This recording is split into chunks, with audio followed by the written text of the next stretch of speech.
There are three developments happening right now that could spell the beginning of the end for Iran's power in the Middle East and the beginning of a new era for Israel. Guys, things are moving so fast on the world stage right now, it is hard to keep up, but we'll try here on the show today. I'm Ben Hilton, and this is the Israel Guys. In Trump's first term, he brought a novel concept to Middle East relations. Iran had become a serious threat not only to Israel, but also to other Arab countries as well. To defend against Iranian aggression, those countries could strengthen their ties with China, or with Russia, or with Israel. So talks began, and it worked. In 2020, the UAE, Bahrain, Morocco, Sudan all signed normalization agreements with Israel. And another country was close to signing as well, and that was Saudi Arabia. In some ways, this is what inspired Iran to go ahead with the October 7th attack ahead of schedule, to discourage the Saudis from putting their faith in Israel by painting Israel as weak. And it seemed to have worked. The Saudis quickly backed out of any negotiations, instead choosing to wait out the war to see who would come out stronger. And it's fair to assume many other surrounding countries were doing the same. And that brings us to today. After the last year and a half of fighting between Israel and Iran's proxies and directly against Iran itself, Israel has clearly come out on top. While there are hints that it is possible that Oman, Indonesia, maybe even Lebanon may be interested in joining the Accords at some point in the near future, there were several major developments this week that are a bit more concrete. First, to set the stage, Trump gave an interview to Time magazine, and as part of that conversation, they talked about Iran. When asked about the rumor that Trump had called off a potential Israeli strike on Iran, Trump denied the claim. He said he did not stop a strike. He only discouraged it because he wanted to give negotiations a little bit more time. But ultimately, he was leaving the choice to them.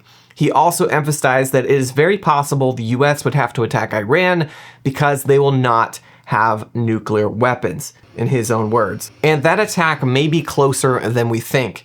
In response to Trump's gestures of goodwill towards Iran, Iran released this video today.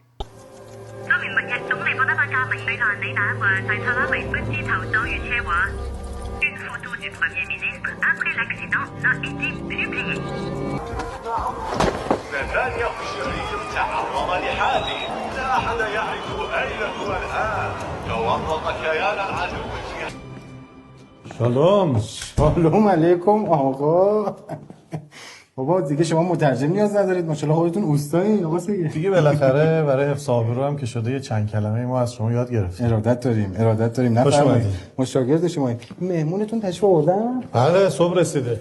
استراحت کرده و منتظر شماست.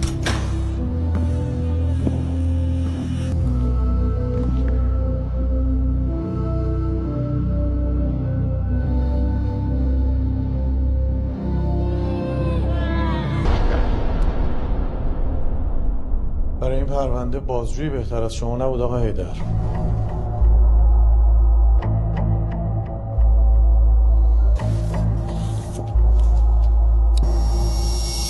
Shalom.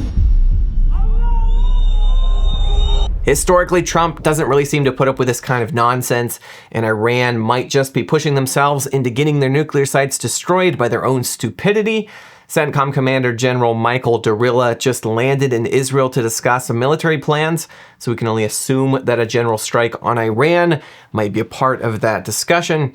To back up this show of force, the US also just delivered 3 more F-35 fighter jets to Israel last night, bringing Israel's fleet of F-35s up to 45 in total. All of this, the massive show of force by the US, Iran's disdain for any negotiations, and Israel's unprecedented victory in this most recent war, leads us to the completely unexpected news that was just announced. And before we get into that news, we have something unexpected of our own. We just launched a way that you can join our Israel Summit coming up in June the 9th through the 11th, even if you cannot make it in person. For just $35, you can get live access to inspiring speakers like Ambassador David Friedman, Michelle Bachmann, Eric Steckelbeck, Yishai Fleischer, and a concert by the hit Israeli duo Yonina, and a lot more.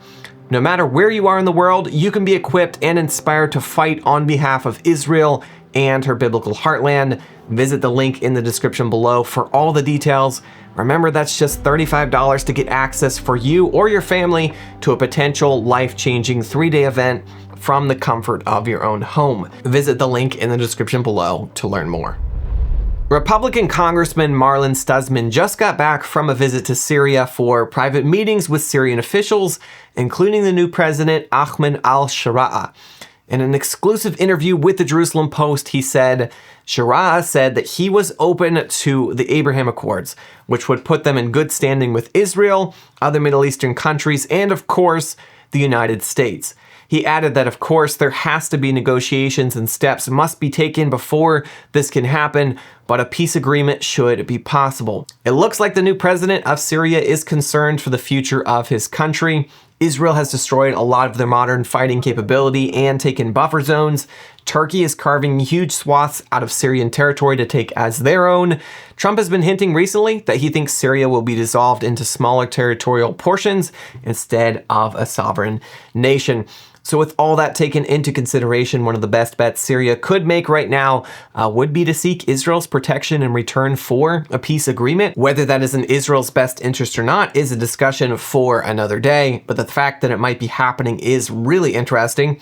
And then if that wasn't news enough, Trump also dropped another very interesting note in his Times interview that we talked about earlier. When asked about his upcoming visit to Saudi Arabia, Trump said he thinks that the Saudis will go into the Abraham Accords, and then a few sentences later seemed to indicate that he is confident that this will happen. So overall, the next couple of months could be wild for the Middle East. Hamas is crumbling, Lebanon is cracking down on Hezbollah, fingers crossed that that continues. The US and Israel may be on the verge of destroying Iran's nuclear capacity, and now Syria could be joining the Abraham Accords. Also the Saudis, maybe Indonesia, maybe Oman, maybe even Lebanon. We might be seeing a huge strategic reorganization of the Middle East. Israel, the Saudis, the UAE, maybe Jordan, possibly Syria might be aligning themselves against Iran. And as Iran hopefully continues to decline as a threat, the emergence of Turkey to possibly take its place. Even though Turkey and Iran haven't been the closest of friends over the years, they do share a lot of strategic interest and enemies. And over the course of this recent war with Israel, seem to have grown closer in support for each other. We could be gearing up for a massive showdown at some point in the near future between all of these countries. It's unclear exactly where Egypt is going to land in all of this, as well as Iraq, Sudan, and Yemen. But all that remains to be seen.